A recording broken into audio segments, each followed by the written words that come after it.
So welcome to our channel Pharma Unit. ये इस channel का पहला वीडियो है। इस वीडियो में हम डी फार्म के फर्स्ट ईयर का फार्मास्यूटिकल केमिस्ट्री का first chapter that is introduction to pharma chemistry देखने वाले हैं। ये वीडियो इस चैप्टर का पहला पार्ट होगा। इस पार्ट में हम देखेंगे definition of pharmaceutical chemistry, scope and objectives of pharmaceutical chemistry, definition of errors, sources of errors, types of errors, accuracy and precision। पहला है definition of pharmaceutical chemistry। Pharmaceutical chemistry is a branch of chemistry which deals with the study of chemistry, composition, structure, analysis of medicinal drug or pharmaceutical drug। Pharmaceutical chemistry एक ऐसा branch है chemistry का जिसके अंदर हम किसी भी medicinal drug या फिर फार्मास्यूटिकल ड्रग्स के केमिस्ट्री के बारे में जानते हैं, उसके कंपोजिशन के बारे में स्टडी करते हैं। कंपोजिशन का मतलब होता है वो ड्रग किस केमिकल से बना हुआ है, और ये स्टडी करते हैं कि उस केमिकल की स्ट्रक्चर क्या है, और एनालाइज करते हैं कि ये ड्रग ह्यूमन बींग के किस काम में आने वाला है। This also include drug discovery, quality assurance and quality control of drug. Pharmaceutical chemistry के अंदर ड्रग की discovery, quality assurance, quality control के बारे में भी स्टडी किया जाता है। सेकेंड है स्कोप ऑफ फार्मास्यूटिकल केमिस्ट्री। तो अब हम ये देख लेते हैं कि फार्मास्यूटिकल केमिस्ट्री का स्कोप कहाँ कहाँ का पर होता है। पहला स्कोप होता है इंडस्ट्रीज़ में। इफ़ इंडस्ट्री कोई केमिकल इंडस्ट्री है तो वहाँ पर फार्मास्यूटिकल केमिस्ट्री का बहुत ही अच्छा स्कोप होता है। सेकेंड स्कोप होता है प्रोफेशनल जॉब्स में। इफ़ किसी पर्सन ने एम फार्म किया हुआ है फार्मास्यूटिकल केमिस्ट्री में, देन उसका स्कोप प्रोफेशनल जॉब में बहुत अच्छा होता है, for example as a professor और as a scientist. Third scope होता है ड्रग एनालिसिस में। इफ़ किसी पर्सन को ड्रग को एनालाइज करना हो या फिर किसी पर्सन को उसके ड्रग के बारे में और भी कुछ ज़्यादा जानना हो, तो उसको फार्मास्यूटिकल केमिस्ट्री का नॉलेज होना बहुत ज़्यादा ज़रूरी है। इसीलिए ड्रग एनालिसिस के अंदर भी बहुत ही अच्छा स्कोप होता है। फोर्थ वन है न्यूक्लियर फार्मेसी। न्यूक्लियर फार्मेसी में भी बहुत अच्छा स्कोप होता है। न्यूक्लियर फार्मेसी एक ऐसा फील्ड है जिसके अंदर हम ये पता करते हैं कि radio active substance human being के किस काम आ सकता है। सो इफ़ मुझे ये पता करना हो तो फार्मास्यूटिकल केमिस्ट्री का नॉलेज होना बहुत ज़रूरी है। दैट्स वाई फार्मास्यूटिकल केमिस्ट्री का स्कोप न्यूक्लियर फार्मेसी में बहुत ज़्यादा अच्छा होता है। फिफ्थ है क्वालिटी कंट्रोल। अगर मुझे किसी ड्रग की क्वालिटी चेक करनी है तो वहाँ पे मुझे फार्मास्यूटिकल केमिस्ट्री का नॉलेज होना बहुत ज़रूरी है। ओके, तो यहाँ पे भी फार्मास्यूटिकल केमिस्ट्री का स्कोप बहुत ज़्यादा अच्छा होता है। फिर सिक्स्थ वन है क्वालिटी अश्योरेंस। इफ़ मुझे किसी ड्रग सब्सटेंस का क्वालिटी अश्योर करना है तो वहाँ पर फार्मास्यूटिकल केमिस्ट्री का यूज़ बहुत अच्छे से होता है। इसीलिए फार्मास्यूटिकल केमिस्ट्री का जो स्कोप है क्वालिटी अश्योरेंस में भी बहुत अच्छा होता है। सेवन्थ वन है एक्सपेरिमेंटल स्टडीज़। एक्सपेरिमेंटल स्टडीज़ में भी फार्मास्यूटिकल केमिस्ट्री का बहुत ही अच्छा स्कोप है। एंड एट्थ वन है फार्माकोलॉजिकल स्टडीज़। फार्माकोलॉजिकल स्टडीज़ में भी फार्मास्यूटिकल केमिस्ट्री का बहुत ही अच्छा स्कोप होता है। जैसे कि इफ़ मुझे ये पता करना है कि कोई मेडिसिन बॉडी के किस पार्ट में जाकर कहाँ पर काम करता है, तो फार्मास्यूटिकल केमिस्ट्री का नॉलेज होना बहुत ही ज़्यादा ज़रूरी है। ओके, नेक्स्ट है एरर। अब हम ये देखते हैं कि एरर क्या होता है। Error is the difference between standard value and measured value. Standard value और मेजर्ड वैल्यू के बीच का जो भी डिफरेंस होता है उसी को हम एरर बोलते हैं। अब स्टैंडर्ड वैल्यू क्या है? स्टैंडर्ड वैल्यू एक ऐसा वैल्यू होता है जिसको हम एक्चुअल वैल्यू या फिर ट्रू वैल्यू भी बोलते हैं। और मेजर्ड वैल्यू क्या होता है? मेजर्ड वैल्यू एक ऐसा वैल्यू है जो मुझे किसी भी फिज़िकल क्वांटिटी को मेज़र करने के बाद मिलता है। ओके, चलो इसे हम एक एग्ज़ाम्पल लेकर समझ लेते हैं। फॉर एग्ज़ाम्पल, मैंने एक पैरासीटामोल का टैबलेट लिया जिसका स्टैंडर्ड वेट है 500 mg। जब मैं इस पैरासीटामोल के टैबलेट को मेज़र किया, इसका वेट मेज़र किया, इसको मैंने वेइंग मशीन पे इसका वेट चेक किया, तो मुझे क्या पता चलता है कि इसका जो वेट है वो 500 mg नहीं, इसका जो मेजर्ड वेट है वो है 490 mg। तो ये जो 490 mg है इसको हम क्या बोलेंगे? मेजर्ड वेट या फिर measured value.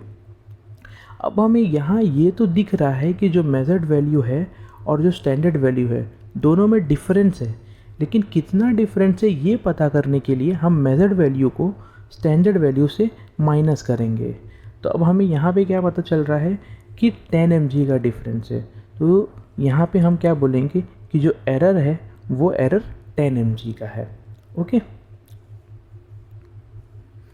In pharmaceutical chemistry, error are induced by use of defective material and equipment and by using improper method. Pharmaceutical chemistry में जो एरर होता है वो कहाँ से अराइज होता है? अगर मान लीजिए मैंने किसी एक्सपेरिमेंट में ख़राब इक्विपमेंट या फिर कोई ख़राब मटेरियल यूज़ कर लिया तो वहाँ से एरर की शुरुआत हो जाती है। During analysis, the results are expected to be accurate and precise, but this does not happen because of error. जब हम कोई भी एक्सपेरिमेंट करते हैं तो हम क्या एक्सपेक्ट करते हैं कि हमारा जो रिज़ल्ट है वो एकदम एक्यूरेट आना चाहिए, एकदम प्रिसाइज आना चाहिए, लेकिन ये होता नहीं है एरर की वजह से। नेक्स्ट है सोर्सेज ऑफ एरर। अब हम ये देख लेते हैं कि ऐसे कौन कौन से सोर्सेज होते हैं जहाँ से एरर आ जाते हैं। फर्स्ट सोर्स होते हैं सैम्पल प्रिपरेशन। जब हम कोई भी सैम्पल बनाते हैं तब वहाँ पर एरर आ सकता है। सेकंड है एरर बाय एनालिस्ट। एनालिस्ट मतलब ऐसा पर्सन जो एक्सपेरिमेंट परफॉर्म कर रहा हो, तो कभी कभी एनालिस्ट के वजह से भी एरर आ सकता है। जैसे कि उसने कोई गलती कर दी तब उसके गलतियाँ से कोई ना कोई एरर अराइज हो जाता है वहाँ से। थर्ड है इक्विपमेंट एरर।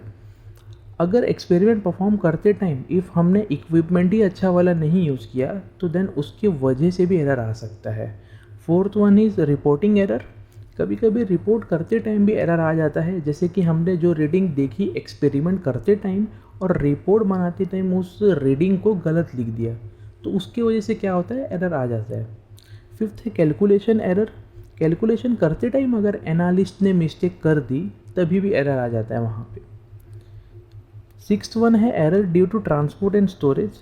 जब कभी भी रॉ मटेरियल ट्रांसपोर्टेशन के थ्रू कंपनी में आता है तो कभी कभी रॉ मटेरियल में एरर आने के चांसेस होते हैं। For example, if by road raw material आ रहा है तो रॉ मटेरियल के बीच में फ्रिक्शन बहुत ज़्यादा होते हैं और इसी फ्रिक्शन के वजह से वेट लॉस होता है और वेट लॉस होने के कारण क्या होता है, वहाँ पे एरर आना चालू हो जाता है।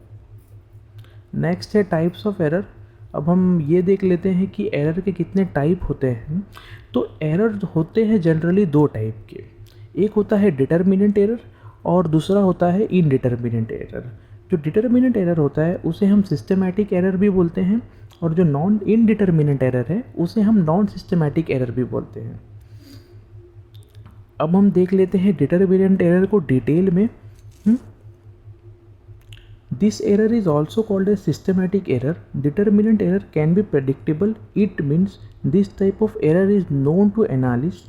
This error can be avoided by pre-planning, or we can minimize this error by pre-planning.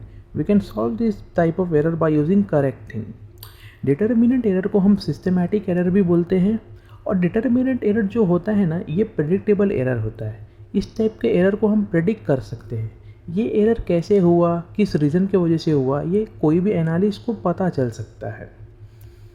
Determinant error को हम मिनिमाइज़ कर सकते हैं इफ़ अगर हम लोग ने प्री प्लानिंग किया उसके बारे में या फिर हम लोग ने प्रॉपर मेथड यूज़ किया, तो उसके वजह से हम क्या कर सकते हैं, किसी भी डिटर्मिनेंट एरर को हम क्या कर सकते हैं, मिनिमाइज़ कर सकते हैं।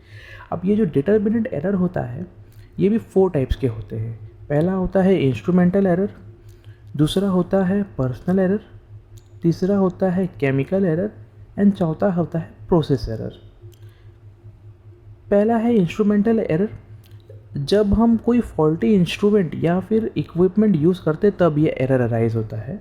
This error arise due to use of faulty equipment. For example, incorrect weighing machine, poorly calibrated flask. जब कभी भी हम कोई भी फॉल्टी इक्विपमेंट यूज़ करेंगे तब क्या होता है, इंस्ट्रूमेंटल एरर अराइज हो जाता है। फॉर एग्ज़ाम्पल, इफ़ हमने वेइंग मशीन ऐसी वाली यूज़ की जो पहले से ही बेकार है, तो हमें वो वेइंग मशीन क्या करेगी, किसी भी क्वांटिटी का अच्छे से वेट नहीं बता पाएगी। ओके। और we can solve this error by using correct and calibrated instrument. और इस इंस्ट्रूमेंटल एरर को हम सॉल्व कर सकते हैं by using correct and calibrated instrument. Second होता है personal error. This error is made by individual analyst. ये एक ऐसा एरर होता है जो एक इंडिविजुअल एनालिस्ट के कारण होता है। अगर इंडिविजुअल एनालिस्ट ने जो एक्सपेरिमेंट परफॉर्म कर रहा है उसने कोई मिस्टेक हो जाती है तो उसके वजह से पर्सनल एरर अराइज हो जाता है। For example mathematical error in calculation, जैसे कि अगर एनालिस्ट ने कैलकुलेशन में कोई मिस्टेक कर दी तब हम उसे पर्सनल एरर बोलते हैं, या फिर वहाँ पे ऐसा एरर आ जाता है जिसको हम बोलते हैं पर्सनल एरर। थर्ड है chemical error. This error is due to impurity in chemical which are used in experiment. अगर इम्प्योर केमिकल यूज़ करने से एरर आ रहा है तो उस टाइप के एरर को हम बोलेंगे chemical error. For example impure ethanol used in experiment. Example अगर लें इसके अंदर, तो मान लीजिए कोई एक्सपेरिमेंट हम परफॉर्म कर रहे हैं और उसके अंदर हम लोग ने प्योर इथेनॉल लेने के बजाय हमने इम्प्योर इथेनॉल ले लिया, तो यहाँ पे एरर आ सकता है। This can be solve by using pure chemical and solvent. और हम केमिकल एरर को भी सॉल्व कर सकते हैं। कैसे सॉल्व कर सकते हैं? By using proper and pure chemical. Okay. Fourth one है process error. This error cause by using incorrect procedure during experiment. ये ऐसा एरर होता है जो गलत प्रोसेस करने से अराइज होता है। For example choosing incorrect indicator during analysis, जैसे कि इफ़ हमने एक्सपेरिमेंट में कोई गलत इंडिकेटर यूज़ कर लिया तब क्या होता है? प्रोसेस एरर आ जाता है। नेक्स्ट है इनडिटर्मिनेंट एरर। इनडिटर्मिनेंट एरर को हम देख लेते हैं कि इनडिटर्मिनेंट एरर अब क्या होता है। This error is also called as non systematic error, random error और experimental error. The cause of this error may or may not be known by the analyst. This error cannot be avoided even by using correct method with care. इस error को या indeterminate error को हम non systematic error बोलते हैं, या फिर random error या फिर एक्सीडेंटल एरर भी हम इसे बोलते हैं। ये एक ऐसे टाइप का एरर होता है जिसके रीज़न या तो एनालिस्ट को पता होगा या फिर एनालिस्ट को इस एरर का रीज़न नहीं पता होगा। इस एरर को हम अवॉइड नहीं कर सकते, चाहे हम कितना भी अच्छा करेक्ट मेथड यूज़ कर ले, चाहे कितने भी केयर के साथ यूज़ कर ले, हम इस एरर को अवॉइड नहीं कर सकते।